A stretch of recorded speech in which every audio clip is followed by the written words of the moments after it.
ሰላም ጤና ይስጥልኝ። ውድና የተከበራችሁ ውድ የኔ ቤተሰቦች እንዴት ናችሁ? ደህና ናችሁ ወይ? ሰላም ነው? እንኳን አደረሳችሁ።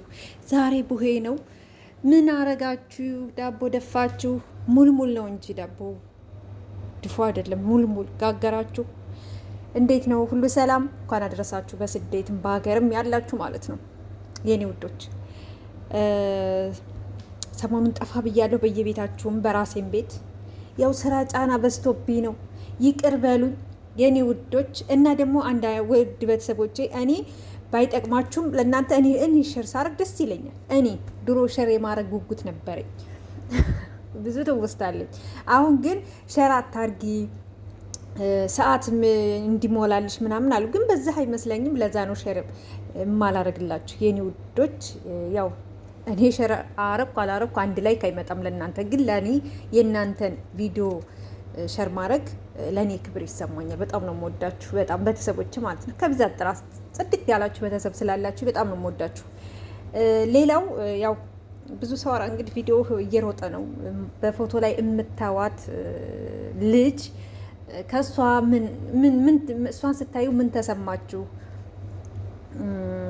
እሷን ስታዩ እኔ ብዙ ነገር ተሰማኝ። በእውነት ነው የምላችሁ። ዛሬ ቪዲዮ ተለቆ ስለሷ ያ ሲመቷት ሳይሆን ቤቷ ሆነው እናቷን ሲያወሯት ምናምን የተከራዩበት ቤት ሄደው የሴት ጓደኞቿ ምኝታ ቤት ድረስ ሲደበድቧት ያ ምንን ነው የሚያመለክተው? አንዳንዴ ለካ ወንድ ከነ መጥፎነቱ ከነ ጅልነቱ ወንድ አስፈላጊ ነው። እህትም አስፈላጊ ነው። ሰው አስፈላጊ ነው። በእውነት ነው የምላችሁ። እኔ ሁልጊዜ ለባሌ እርሜ እለምናለሁ፣ እርሜ ከጤና ጋር እንዲሰጠው በጣም ነው የምለምነው። ለልጆቹ ይኑር፣ ለልጆቹ መከበሪያ ነው፣ ለእኔ መከበሪያ ነው። ባል መከበሪያ ነው፣ ክብር ነው። እና እኔ ባሌ በእውነት ቁጭ ብዬ በቃ እምባዬ መጣ። አንተን ያሳጣኝ ነው ያልኩት። ለመሰላችሁ ይች ልጅ አባት ቢኖራት ምንም ድሃ ቢሆን ወንድ ቤት ውስጥ ካለ ማንም እንኳን ምኝታ ቤት አይደለም ግቢ ውስጥ ገብቶ ሊደበድባችሁ አይችልም። አንዳንድ አሳዳጊ የበደላቸው አንዳንድ ወላጅ ልጆቻቸው ምን እንደሚውሉ በወላጅም አይፈረድም። ግን ደግሞ እንደነዚህ አይነት ጋጠ ወጦች ከራሳቸው ቪዲዮ ከራሳቸው አንድ በስ ሲናገሩ ስሰሙ ልጆቹ አዲሳቸው አይደለም እየተደራጁ ሰውን መምታት። ከወንድ ልጅ የሴት ልጅ ዱርዬ በጣም ከባድ አስቸጋሪ፣ በጣም መጥፎ ናቸው። ወንድ ልጅ አንዴ የሆነ ነገር እንትን ካለ በቃ በሆነ ባልሆነው ሊሆን ይችላል። እነዚህ ግን የሚያጠቁት በቃ የሆነ እኔ እንጃ ሴት ሆነው እንደዛ ተደጋጋሚ ሲረግጧት ብቻ አትሙት ያለው ነፍስ የያዘችውን እንጨት አንደኛዋ ተይ ብላ ቀማቻት። ያው እሷን ብትመታትም በዛ በያዘችው እንትን ልብስ የሚታጠብበት ጋር ውሃ ምናምን ደፋችበት ጋር ያነሳችው ዱላ አይደለም፣ የሆነ እንጨት ነው፣ ግንድ ነገር ነው፣ ቢፈለጥ እንጨት የሚሆን ነገር ነው። በሱ ብትመታት ይቺ እናት ልብስ አጥባ ያሳደገቻት ልጅ የሆነ ነገር ብትሆንባት፣ በሽተኛ ብትሆንባት ምን ታረጋታለች? ስለዚህ ያለንም በዙሪያችን ወንድምም ሆነ ምንም ያኑርልን ያልኩት ለልጄ አባቷ የሚኖርላት ለኔ ባል የሚኖርልኝ እንኳንም ወንድም ወለድኩላት ያልኩበት ሰዓት ነው። በእውነት ነው የምላችሁ። እንኳንም ወንድም ወለድኩላት ለልጄ። እና የሴት ጓደኛ ብዙ ጊዜ የሆነ ድንበር ቢኖር እኔ መጥፎ ነኝ ብዬ አስባለሁ። ለመሰላችሁ ሰው ጋር ጥፍ የማለት ነገር የለኝም። ስለዛም ህይወት እንትን አልልም። እኔንም መተው ድንበር አልፈው እንዲነኩኝ አልፈቅድም። እኔ ይሄ በመጥፎ ቢሆንም ይሁን እኔ አልፈቅድም። ማንንም ሰው ባልጠቅም እንኳን መጉዳት አልፈልግም። ግን ደግሞ ያ ሰው ድንበር አልፎ ስለ እኔ ህይወት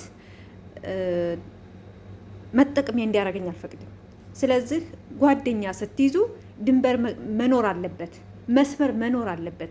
ይቺ ልጅ ጓደኞቼ ናቸው ብላ ነው እንግዲህ መኝታ ቤቷ ድረስ እየወሰደች ቢለምዱ ነው። ባይለምዱ ከውጭ የፈለገ ሰው ሲመጣ እዛ ውጭ ከበር ውጭ ገብተው አስጠርተው ወይ ጠርተው እዛው ሰላም ተባብለው የሚያወሩትን አውርተው መመለስ ነው።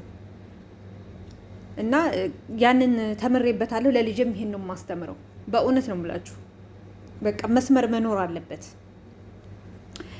ሌላው ይችን እናሳስብ። ሰሞኑን ልብ የሚነካ ልብ የሚያቆስል በእውነት ኢትዮጵያ በመሆናችሁ ብቻ የምታፍሩበት አንገት የምደፉበት እኛ ለም መሬት ይዘን እንደዚህ ራብተኞች፣ ችግርተኞች፣ ስደተኞች የሆኑ ለካ ክፋታችንም ነው የምንሰራውም ስራ ነው። እንደዚህም እንደው በምሕረቱ አንዳንዴ የሚጎበኘን ጥሩ ሰዎች ጥሩ ነገር ስለሚያደርጉ በነዛ ሰዎች ኃይል ነው ያለ ነው ብዬ ነው የማስበው። ለምን ብትሉ ይችን እናት ሳይ አንድ ልጅ የሆነ ነገር ብትሆንብኝ ስትል ሳውዲ ጫካ ላይ የታረደው ልጅ በእውነት መጣብኝ ሳላስበው አስለቀሰኝ። እንደ በግ የታረደው ልጅ እናቱ እንዴት ሆና ይሆን? አንድ ልጇ እንደዛ እየታየ በቪዲዮ እንደ በግ ሲያርደው፣ ያቺ እናት ግን አሁን ምን ተሰምቷት ይሆን? ስለ ሀገሯ ምን ትል ይሆን? ምንም ባላጠፋው የሰው ልጅ ባጠፋው ጥፋት በሰራው ልክ ቅጣት ሲቀጣ እንዲህ ስላረገ ነው ብላችሁ በዛ በንትኑ የሆነ የማቻቻል ነገር ትወስዳላችሁ። ግን ልጇ የሆነ የተሻለ ህይወትን ፍለጋ ባላጠፋው ባልሰራው ወንጀል በገዛ ወንድሞቹ ሲታረድ በእውነት ከዚህ በላይ ሞት ምን አለ?